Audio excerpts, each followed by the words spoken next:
when we look at this illness wellness continuum or spectrum, we will see that at the far left part of it, we have premature death, because we know that death at some point in life, it is guaranteed and nobody is eternal. We wish we were. But a premature death is at the end range of the spectrum. And then you have disease and sickness and ailments, and everybody can experience that throughout life. But if someone constantly is dealing with chronic ailments and a chronic condition, etc., then you're closer to the left side of this continuum or spectrum. And as we get towards the center of it, then this is where we are comfortable. We could say that our health is at the neutral level or state. There are no symptoms. But our nutrition is inconsistent. Our lifestyle is inconsistent.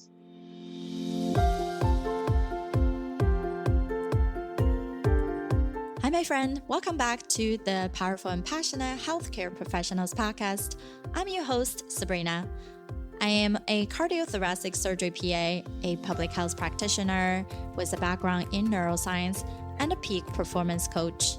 I'm here to empower you, an ambitious healthcare professional with a demanding career, just like me, to become a confident leader who are living fulfilled and purposeful so you can be both a powerhouse in your career and a passionate person in life, without feeling overwhelmed, underappreciated, or undervalued. As a bonus, we're hosting an online summit just for you, live, starting on July 27th to August 1st, with 18 experts in our field to give you a recharge in life. All the proceeds will be donated to the Brave of Heart Fund, which supports healthcare professionals and their family who has passed away due to COVID-19. But it is free to join, so hop over to sabrinarunbeck.com/summit to find out more. You can also see the link in our show note. In the meantime, let's continue our journey for your powerful and passionate life with today's episode.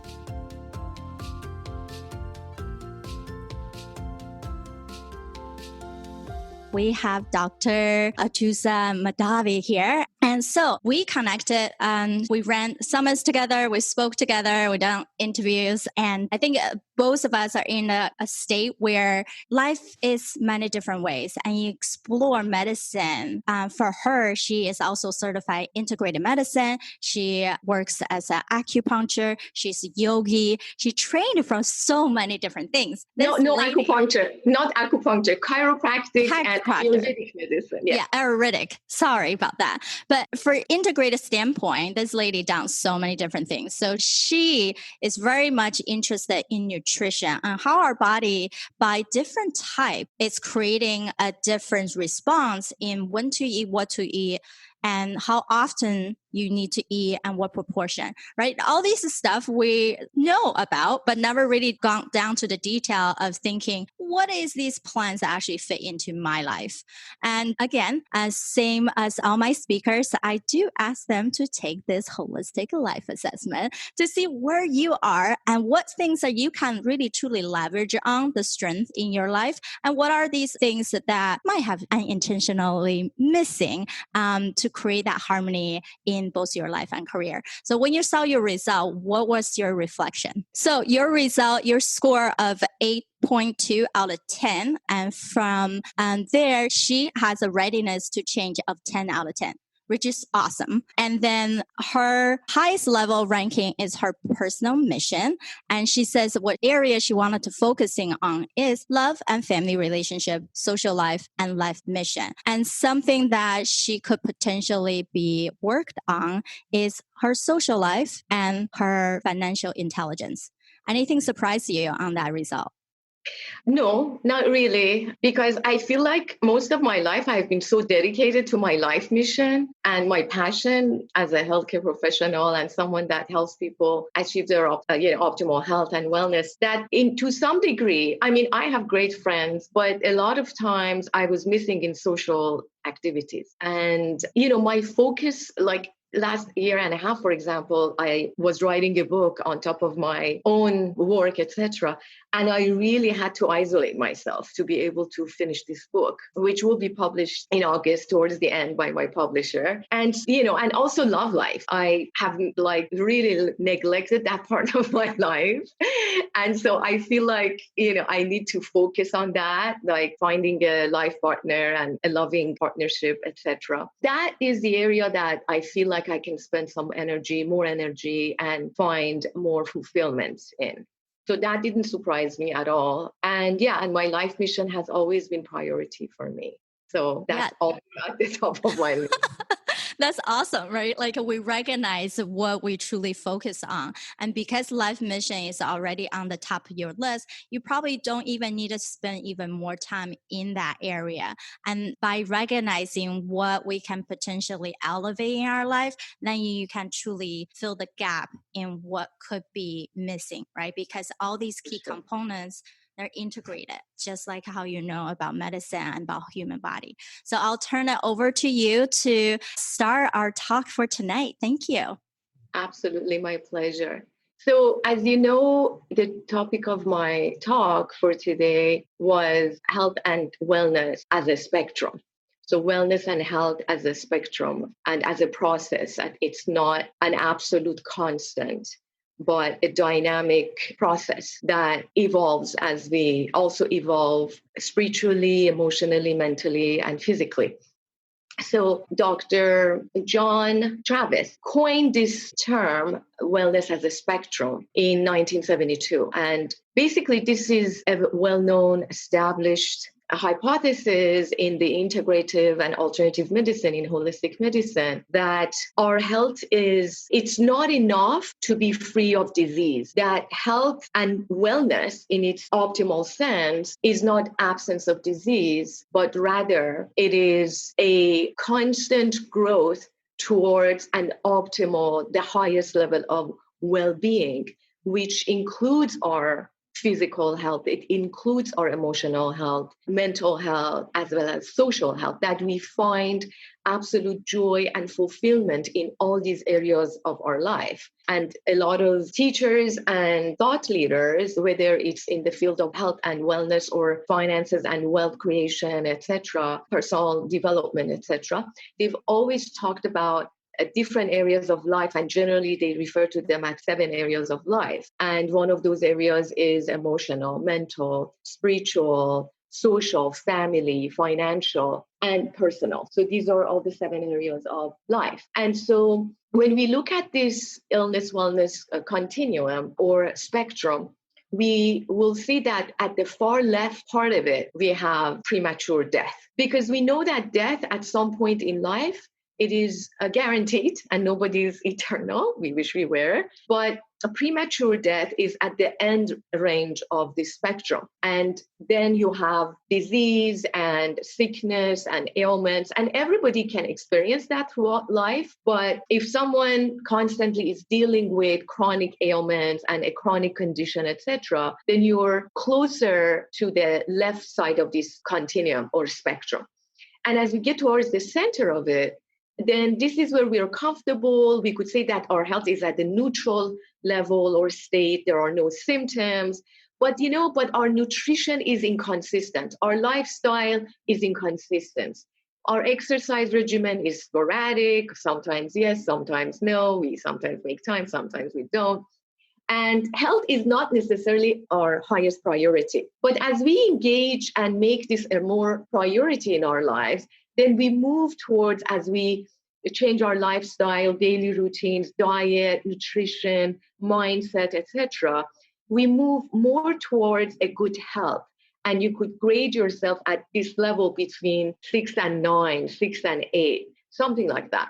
But then as we are more focused at the deeper level, we're looking at our spiritual health, our emotional, mental health, then we also grow more towards optimal health. And this is where at our optimal function, 100% function in every 7 areas of our lives. And we're at the highest level of joy, highest level of accomplishment in every sense, not only in one area, let's say personal or social or family, but in every sense, we're fulfilled, we're content.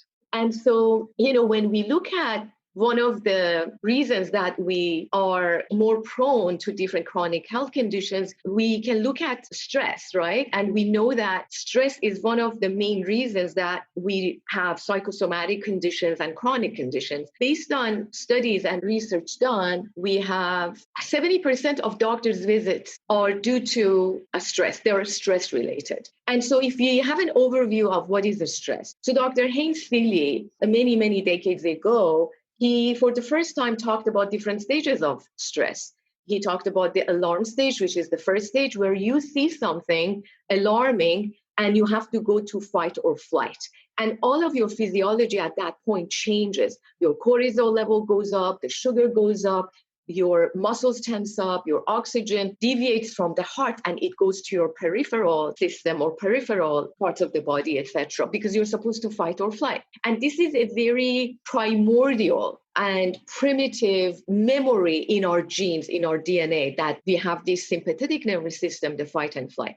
But once we resist that basically alarm stage, or we resist the stressor, the external stressor, we go to resistance stage where we adopt and we resist. And at this level, everything in our physiology goes back to normal. If that doesn't happen, and if the alarm stage continues to be there and we're constantly in this fight and flight and we never go back to normal, this is where we begin to lay the groundwork for chronic ailments and chronic conditions. And like I said, there are certain hormones or certain physiological states where our adrenal glands will produce more cortisol, we have adrenaline, we have norepinephrine, and all of this, especially cortisol as a stress hormone, will lower our ability to digest, decrease the circulation to the heart. It will reduce the immune system. And that is why right now, during this pandemic, it is so important to have stress under control. It is so important to look at our immune system and enhance and boost our immune system and do everything that we can by meditation, breath work, yoga, exercise to keep these hormones at their optimal level. Because these hormones are necessary for us to engage in our activities of daily living and be productive and be at the highest level of performance, whether it's at our work, personal life, family life, social life, etc. So these hormones by themselves are not so bad, but they need to be kept at their optimal level. Now, at the optimal level, we are at the level of our peak performance when our levels of cortisol, norepinephrine, adrenaline are at their optimal level. This is where we can be successful. This is when we can engage in life. We have the optimal energy to do everything that is in our power to have a healthy body, healthy mind, healthy emotion, and healthy spiritually speaking. But because if we do not have enough energy, and all these combinations of physiological hormonal optimization has everything to do with us being able to exercise, have a plan for our daily routines, have food plans, think about what we're going to eat, and have it set in such a way that we're not going to go for fast food, we're not going to go for a pizza and something like that when we don't have time. As healthcare professionals also, sometimes time is an issue. So how do we make the stress hormone work for us and not against us? Well, this is where I want to talk to you about the circadian rhythm. So so as humans, we are a microcosm. As a microcosm, we are in tune with the macrocosm. So our body, our physiology is in tune with the nature's rhythm. And the circadian rhythm is what dictates these natural rhythms of nature that are in harmony with our physiology. So if you look at it, this is a scientific mapping of the physiology during the 24-hour cycle. So we will see that, for example, at around 9 p.m., melatonin starts to secrete. So the levels of melatonin start to rise at around 9 p.m. And then at around 10:30 p.m., our bowel movement is suppressed. We get the deepest sleep at around 2 a.m. And our body's temperature, for example, would drop at around 4:30 a.m. And at around 6:45 a.m., we have the sharpest rise in blood pressure. And by 7:30 a.m., melatonin starts to go down and it stops secretion. In the morning, between 7:30 to 9, we have a high likelihood of having a bowel movement.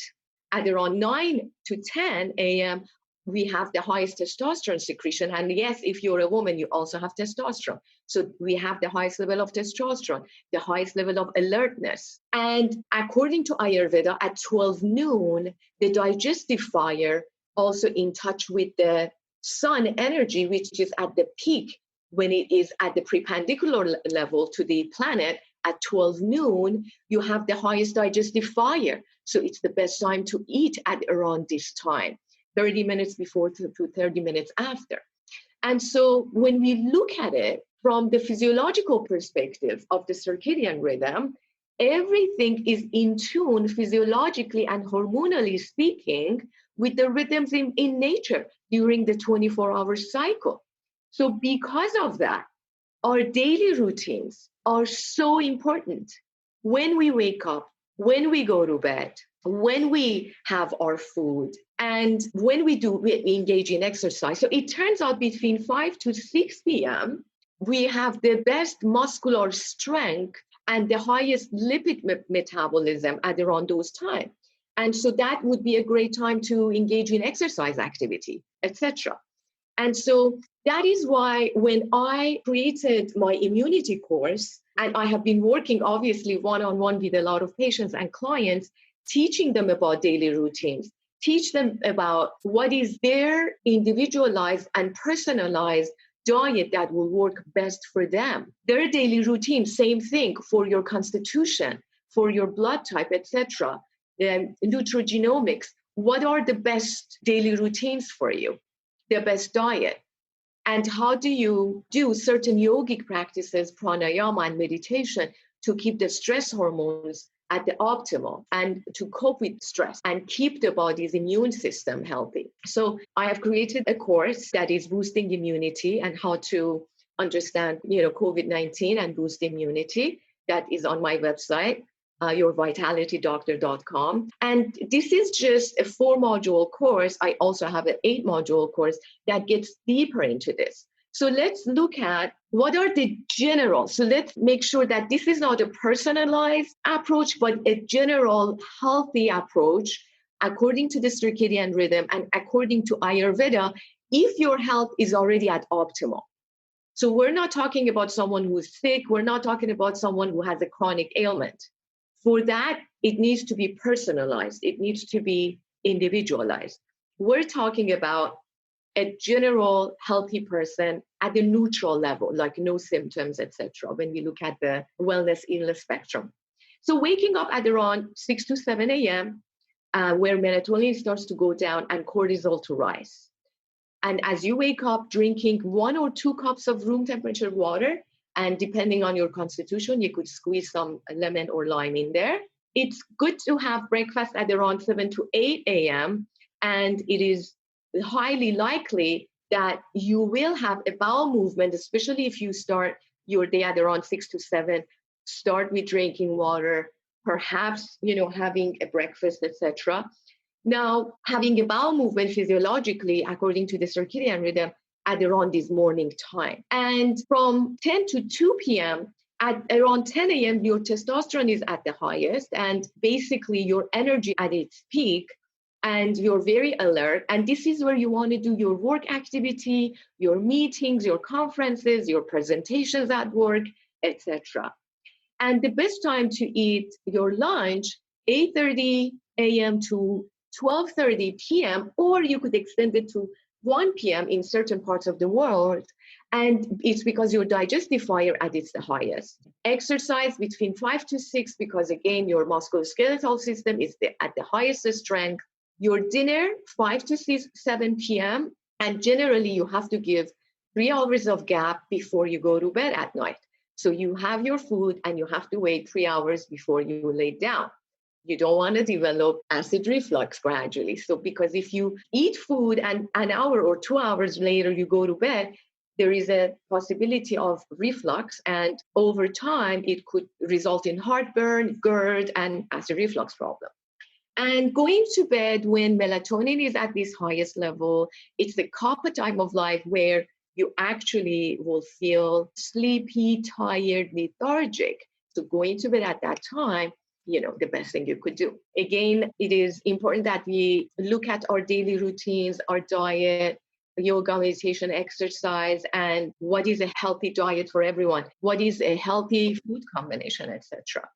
Awesome. There's like so much stuff that got brought up today. And I think the talk on just looking at our circadian rhythm, those two words, I think we throw around a lot, right? Whenever we just like, oh, it's part of our circadian rhythm. What does that really mean? How is that really affecting our body besides just knowing when we naturally wake up and needed to go to sleep? Right.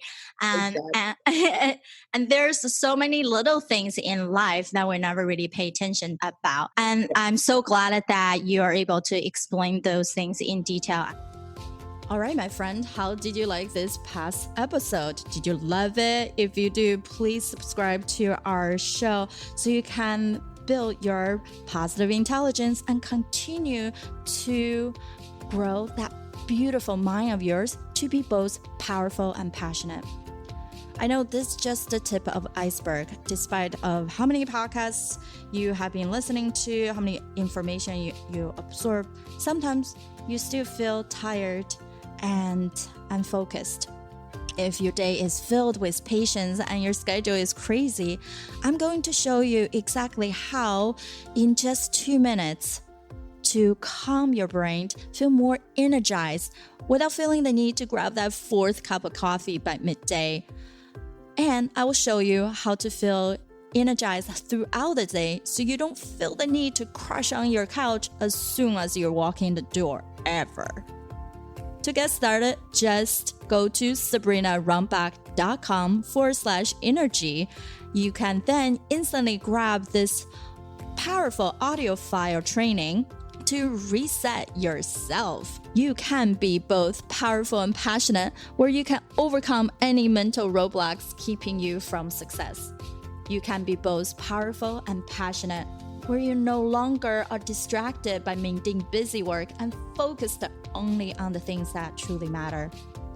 You can be both powerful and passionate, where you feel energized from the moment you woke up to the time you go to bed. Join me, and together, we can create a life where you can be both powerful and passionate.